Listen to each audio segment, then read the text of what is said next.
The node housing and worker system in Black Desert Online can definitely seem intimidating to new players at first, but honestly, once you dive into it, it really isn't that bad. These systems are all interconnected, which I do think is part of the reason why it is a little challenging for new players to understand it, as trying to really understand one part is almost as crucial as understanding them all. So in today's video, I want to give you guys the basics behind these systems, how they interact with each other, and some tips to get yourself started.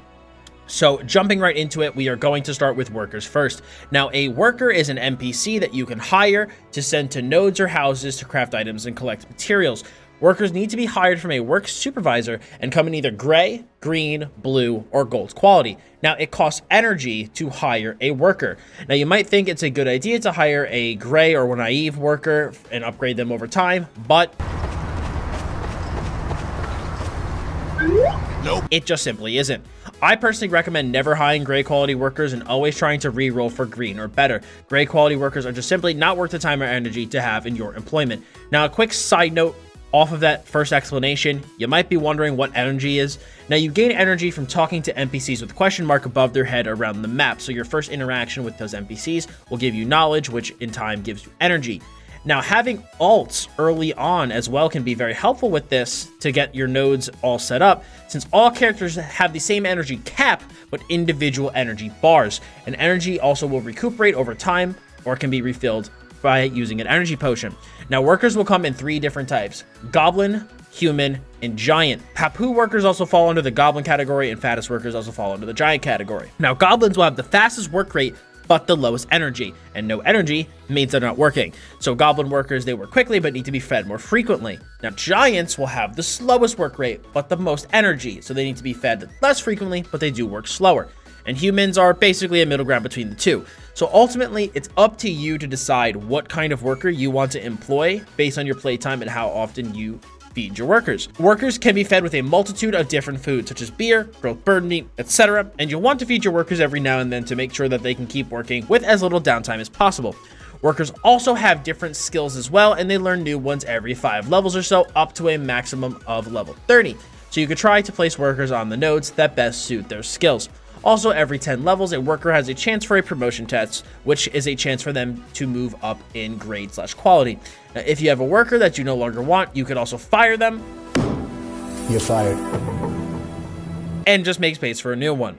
Now, segue into nodes. Nodes are places on the map that you discover that have a node manager. Some nodes only serve as connection points to another node, but others have material subnodes. Now, you can send a worker to these nodes in order to gain materials for you. It costs energy and contribution points to invest in the node, and then more energy and more contribution points to invest in the individual subparts of said node. Now, while we talked about energy earlier, we haven't mentioned contribution points yet. Now, these points are a non-regenerative currency that you accrue from doing various things in BDO, such as questing, crafting, and more. Think of these points as like a currency you can invest into something you want to use. You invest the point, use that node or house, and if you ever decide, I don't really want this anymore, you can just remove those contribution points and get them back into your pool. Now, as you can see, if I want to get the Alejandro farm off of the map, and I want to, let's say, send my workers there in order to farm cooking honey, I also need to have gotten the Northern Guard Camp node first. So I need to connect Heidel to the Northern Guard Camp to Alejandro Farm so that my workers can follow that path and be able to use the nodes at Alejandro Farm. As you can see, Northern Guard Camp doesn't have anything on it and simply just serves as a connection to other nodes. Workers will then bring the materials back to the bank of the town that you hired them from. So in the previous example that we just used, if I sent a worker from Heidel to the Alejandro farm, it would bring the materials that it harvested back to Heidel. Now, if the worker is also crafting something, like let's say they're creating something in one of the Heidel houses, they're going to use materials from the bank of that town and then deposit the crafted items into the same bank. Now, this will also put us perfectly into housing. Now, housing will cost contribution points to purchase various houses around the map, and houses can serve a multitude of purposes. But for this video, I'm going to categorize the houses into 4 separate categories: storage, residence, lodging, and crafting. Now, crafting houses are houses that you can send workers to craft things, as I explained earlier. They'll use materials from the bank of the town that they were hired in, and then deposit the crafted items into the same bank. You can see what items the workers can craft and what materials will be required for each item. Storage houses simply act as an expansion for your town's bank. I recommend buying these in your main city hubs that you find yourself using a lot, as these can eat up contribution points very quickly. Now, resident houses are needed to place certain crafting tables, such as alchemy tables, cooking tables, etc. And these are also your stereotypical in-game player housing that can be decorated and made to look however you want. You can go purely functional and just place crafting tables and maybe some lights, or go nuts and decorate the house to your heart's content. Now, lodging is required to be able to hire more workers per city.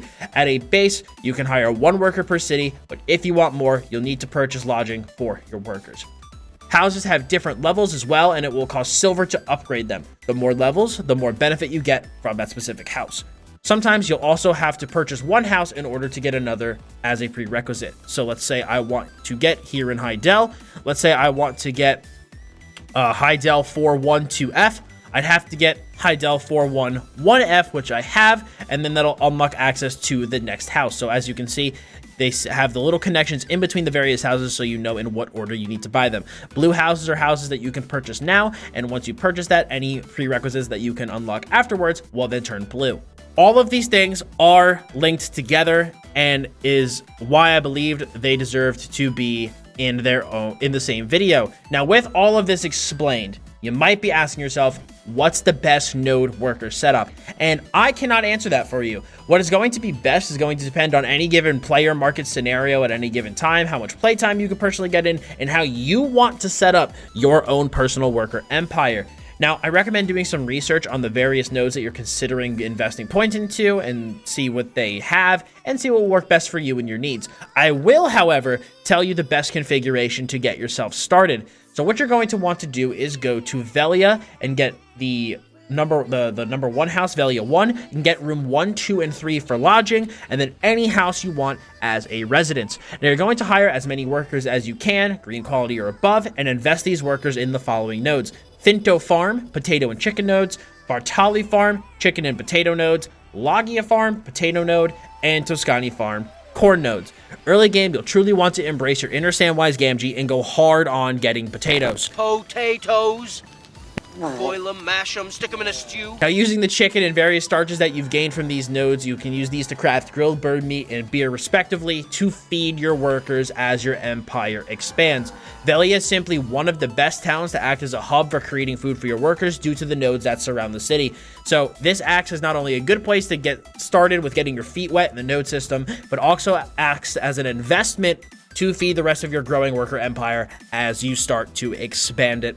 But guys, that is going to be it for me today. That is workers, nodes, and housing all explained. Hopefully this made sense to you. I tried to break it down in as simple of a way as possible, but still try to fully explain the individual parts of the system. And guys, if you have any questions about this, feel free to leave them below. If you found this video helpful, I really would appreciate if you left a like on it. And to keep up to date with the rest of the BDO beginner guides, as well as my Is It Worth It series for MMORPGs, I'd appreciate if you hit that sub button as well as the bell to keep notifications on. So I appreciate you guys stopping by today. Thank you very much. As always, I'm Dots Gaming, and I'll see y'all in the next one.